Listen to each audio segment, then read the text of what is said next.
Hello, magandang gabi sa inyong lahat. So, pre-show shoutout muna tayo, mga kababayan ko. So, sa unang video natin kagabi, dun sa may sinapian na mag-ina. To, shoutout sa Braille Jovan Gamiao, watching from Ilocos Norte since August, 2023. Salamat, sir. Si Sir Marky. Ano name nito ni Sir Marky? Ang kanyang channel ay Good Shit. Sir Marky Liza. From Olongapo City. Hello, sir. Nakaabot na yung Olongapo. Sir Wish Heart Star. Hello.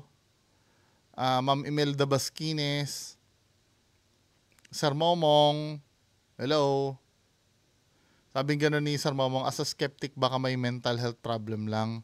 Bakit naman nung una mangkukulam daw ang sumapi, tapos sumunod naman sa Panginoon naman daw. Ang gulo nila, no?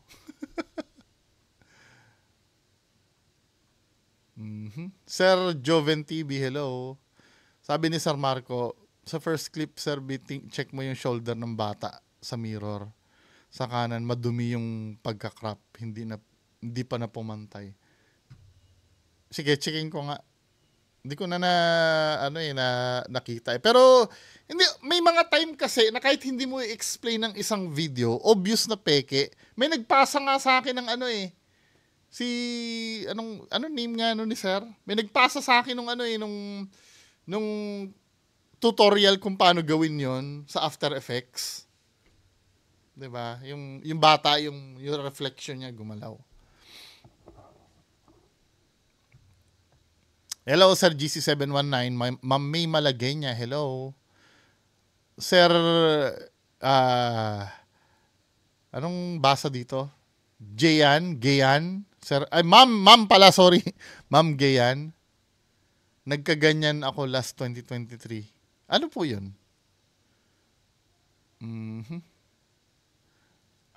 Sir Jan Sebas, hello. Sir Martsan, hello. Sabi ni Ma'am Clary Genus, anything is possible ngayon with AI. O kaya ibang editing. Pero alam ko yung video na yan, Ma'am Clary Genius, matagal na yun eh. May mga ibang version nga niyan eh. Tingnan mo yung quality nung video niya, ang luma na. Alam ko matagal na yan. Hindi pa yata nag-exist ang AI nun eh. AI o kaya ibang editing tools. Kahit ako na hindi naman professional at ginugol lang kung paano mag-edit, nakakagawa ng videos at pictures gamit ang free online editing tools at face swapper. Kung yun ngang nagawa ko na hindi naman ako professional, konti lang nakakasipat na edited, what more sa mga gawa ng mga may alam talaga. Oo nga, no? Alam mo, pag let's say halimbawa late 90s or early 2000, gawin mo yung mga ganyan, maraming maniniwala. Ayun, si Sir Jonathan Eugenio yata yung nagpasa sa akin yung editing tutorial yung sa may salamin. Hello, Sir Jonathan Eugenio. Yung hair loss habang buntis siya ay hormonal changes, iron deficiency tsaka stress. Yung sinasabi niyang pumapangit siya, pwedeng minamanas dahil sa fluid retention at psychological na rin. Sabing gano'n ni Def Zone, bakit kailangan pang i-research kung nasabi ng doktor sa kanya na walang masakit? Hindi kasi, ito sir ha, bakit mo paniniwalaan na sinabi sa kanya ng doktor na walang sakit? Maniniwala ka? Kahit ako sabihin ko sa iyo ngayon, sinabi ng doktor sa akin wala akong sakit. 'Di ba? Common sense lang ang gagamitin natin, sir. Yung sinabi kasi hindi natin pwedeng panghawakan yun eh. Pag mag-i-investigate ka, no? Pwede ba daldal lang? Yan dito mahahalata na bobo yung tao. Sabi ganun, bakit kailangan pa i-research kung nasabi ng doktor sa kanya na walang makitang sakit? Saan mo pinagbasihan yun? Dahil sa sinabi niya?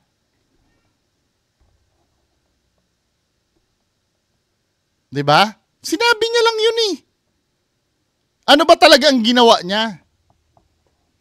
Naniwala na bagad tayo? Oy, sinabi pala sa kanya. Parang ganito halimbawa may magnanakaw dyan na nahuli. Sinabi nung magnanakaw, hindi po ako nagnakaw, o palayain yun, hindi pala daw siya nagnakaw. Ganon tayo katanga eh. Di ba, min? Bakit daw, i-research kung nasabi na daw ng doktor? Sinabi niya lang yun eh. May pinakita ba siyang papel? Kahit sino pwede magsalita ng ganon na walang findings.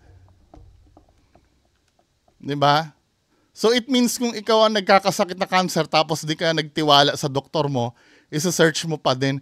Hindi nga naman napatunayan na doktor talaga yung nagsabi. Yun kasi ang point doon.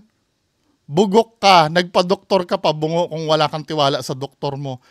Bakit yung doktor asisisihin ko? May tililing yung nagsabi na sinabi ng doktor. Ano ba? Nakukuha mo ba yung point, sir? Sinabi niya lang kasi yun. Hindi naman natin alam kung totoo nagpa-doktor yan eh. Nakita mo ba nagpa-doktor yan? Diba? Kaya tayo natatanga tayo mga Pilipino. Akala kasi natin lahat ng sinasabi sa atin totoo na. Kaya tayo nabubola din ng politiko eh. Diba? Kaya lumulubog ang Pilipinas dahil sa mindset na ganito na pag sinabi, sinabi pala ng doktor sa kanya, paniwalaan na natin. Yung pala, one time lang siya pumunta sa doktor. Hindi siya nagpa-follow up, check up. Diba? Sana naiintindihan mo, sir, deaf zone. Sabihin ko na, sinagot ko to. Sinagot ko to sa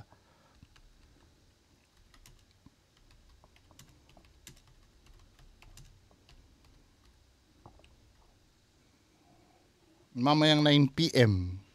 Para marinig mo itong sagot ko. Kasi anong nangyari dito, sir, naniwala ka doon sa sinabi niya eh. Sinabi nung nagsabi na sinasapian siya ni Jesus Christ. Naniniwala ka sinapian siya ni Jesus Christ? Or yung anak niya pala, sorry. Yung nagsabi na sinasapian yung anak ni Jesus, naniniwala ka doon sa sinabi niya, nagpa-doktor siya? Ni wala nga video na nakita na nagpa-doktor. Malay lang natin kung sinabi niya lang yun. Diba? Wala namang ebidensya nagpa-doktor siya eh. Wala naman siyang papel na pinakita. Kahit ako din, sabihin ko sa'yo ngayon eh, nagpa-doktor ako. Maniniwala ka? Sa sinabi lang? Di ba, men? Ano ba? Minsan mag-isip din tayo, no? Yung pag sa kanila kasi, katulad ni Sir, pag sinabi nung nagkikwento, yun na yun. Wala ka nang iimbestigang gagawin. Basta sinabi lang. Tignan mo, sabi niya gano'n, bakit kailan pa i-research? Kung nasabi ng doktor nga, sino ba nagsabi na sinabi ng doktor? Siya rin. May nakita ka ba na evidence na, na sinabi talaga ng doktor yon? Pakisagot. Wala ka nakita, di ba? Na sinabi talaga ng doktor sa kanya. Hindi mo nga siya nakita doon sa video na nagpa-doktor siya eh. Kasi hindi talaga gagawin ng doktor yon yung walang makita sa'yo. Halimbawa, meron ka may pagkakamali na sa'yo. Walang makita sa'yo. Hindi sasabihin ng doktor yon, maniwala ka sa akin. Hindi titigil yan hanggat hindi lahat ng kasingit-singitan mo na na e-examine. At mahal yun. Baka makaabot ka ng 100,000 kakatest sa'yo hanggang sa makita yung sakit mo. Di ba? Akala mo madali lang na isang punta mo lang sa doktor, alam na agad ng doktor na wala kang sakit? Malabo yun. Never in a million years na nangyari. Kaya yung mga sinasabi na walang findings ang doktor, hindi na nga nakakapagpakita ng yan eh. Ng resulta nila eh. Bago nila sabihin na walang findings ang doktor eh. So sila lang ang nagsasabi nun kasi akala nila, unang punta mo lang sa doktor, magaling ka na dapat. Wrong. Katulad ng sinabi ko, sabing ganun dun sa, sabi ng doktor, sabi ng pasyente, nung nagpapagamot sa albularyo, walang findings po ang doktor eh. Kasi ang ginawa niya, halimbawa, masakit ang ulo niya, Dok, masakit ang ulo ko. Ang una kasing gagawin ng doktor sa'yo niyan, masakit ang ulo mo, ito yung gamot. Paunang lunas muna, bumili ka ng mefenamic acid. Ngayon, pag hindi gumana yung mefenamic acid, kailangan, babalik ka uli sa doktor. Kasi step by step yan eh. Hindi naman unang punta mo doon, binigyan ka ng gamot, kailangan magaling ka na. Hindi. 'Di ba? Babalik ka doon, Doc, yung umiinom na rin ako ng gamot pero hindi pa rin talaga umaano. Sige, magpa-CT scan ka. Bibigyan ka ng test ng pang-CT scan. May chance pa rin na kahit i-CT scan ka, wala namang makikita sa'yo uli. Does it mean ba na wala ng findings yon? 'Di ba? O kung walang makita sa physical mo, tingnan mo, pumunta ka sa psychiatrist, baka mamaya psychological yan. Lahat, titingnan lahat yan. Minsan nga, ang sakit sa ulo nga, yan eh, may ibang simptomas yan eh. Minsan nga, masakit ang ulo mo, yung pala high blood ka, wala namang kinalaman yung pag sinitiskan ka. Di ba? Or halimbawa, stress ka. Kaya sumasakit ang ulo mo. Hindi naman makikita sa CT scan yun eh.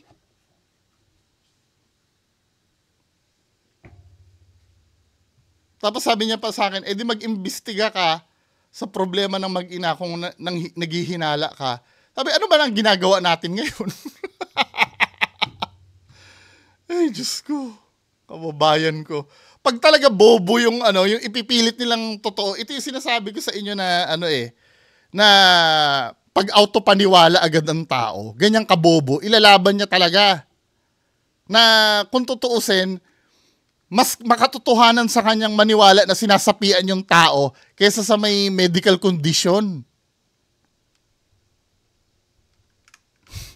Anyway, pagpatuloy natin. Sabi ni Walang Magawa TV, menbot sa pagtawag sa mangkukulam. Sabi, di ba, dapat tawagin yung mangkukulam tapos tawagin nila doon sa kinukulam. Tanong ko lang kung paano busy yung mangkukulam. Kasi tao lang din yun. Ito, natanong ko na to. Wala nakakasagot nito eh. Or may nasagot man, hindi malinaw. Sabi kong ganon, di ba, yung mga albularyo, pinapasanib nila yung mangkukulam. Paano nga kako, halimbawa, nasa mall yung mangkukulam? Ano yung biglang mahihimatay yung mangkukulam doon sa mall? Di ba? Nasa palengke yung mangkukulam, namamalengke. Bigla siyang pinatawag doon sa ginagamot. Di ba? Hello, Sir Julian Lakian.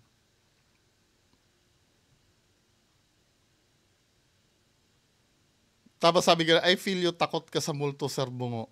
Siyempre, multo eh. Nakatakot talaga ang multo. Alang abnormal ka pag hindi ka natakot sa multo. Maliban na lang, kung peke yung multo mo, hindi ka talaga matatakot doon. Kahit sila Donsky, di ba? Naiiyak-iyak pa siya habang dinadrama niya yung multo niya. Di ba? Abnormal ka talaga kung hindi ka matatakot sa multo. Tapos sabi niya, now I know kung bakit mo dinidebunk lahat. Ganun ba? Kaya ako dinidebunk dahil takot ako sa multo. Parang pangtangang logic naman nun. Kasi kung takot ako sa multo at dinidebunk ko lahat, dapat hindi ako natatakot dahil dinidebunk ko eh. Di ba? Sabi ni Jorland Kaintik, salamat sir pag-mention yung pangalan ko, sir. Salamat din po. Hello, Ma'am Lynn Sudo, maulan daw doon.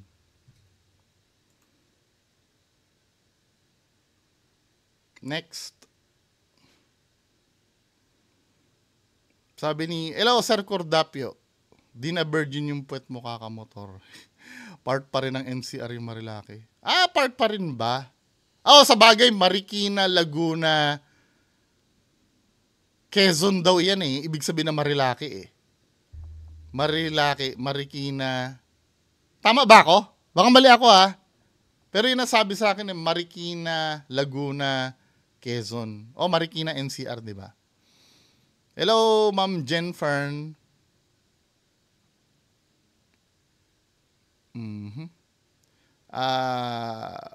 Ma'am Maricel Mendoza, hello.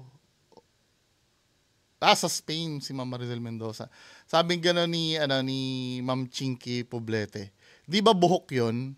Yung sa may white lady, yung sinabi ko backpack, di ba? Tapos naka raincoat siya. Backpack at raincoat. Yun ang sabi ko eh.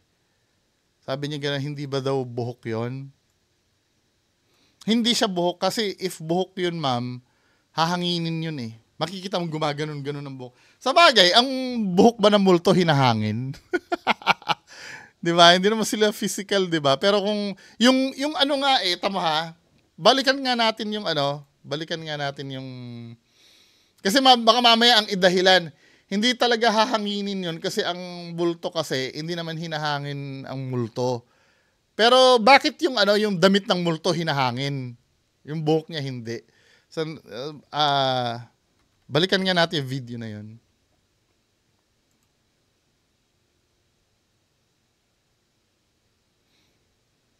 Ito, no? So, ito yung video uli. Panoorin uli natin.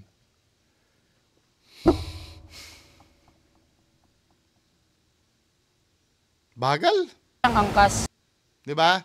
So, ito yung video ng multo nung di umani white lady. Yung ano niya, yung hinahangin yung yung damit niya pero yung buhok niya hindi. Kasi kung kung yan ay buhok, hahanginin din dapat yan. Sana ba yon? Tagal na maipakita.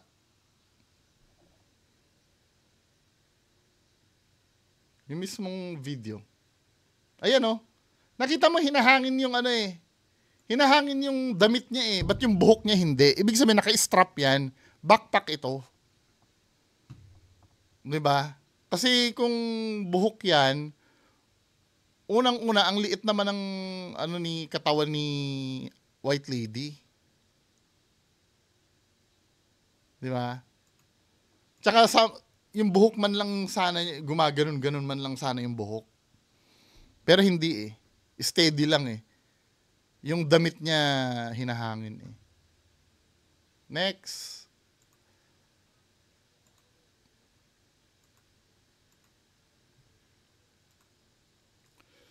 Ma'am May Malagenya, hello. Ma'am Linsudo. Braille Joban Gamyao, Sir GC719. Ma'am Kim Delaney Julian, hello po. Nanay Riza ng Korea, hello ma'am. Sir Jonathan Eugenio, kung ayaw nilang isipin na backpack yan, sige pagbigyan. String bag, kaya medyo trapezoidal ang korte. Ganon din yon, iba lang ang tawag. Hello Sir Neil Lester. Ma'am Imelda Basquines. Sir or Ma'am Rachel, ano ba name nito ni si Ma'am ka Rachel McDougan Aprecio. Hello. Hello po ma'am. Tsaka si Ma'am Ems Cristobal. Maraming salamat po. So proceed tayo sa main content natin. Mamayang alas 10, magandang gabi sa inyong lahat.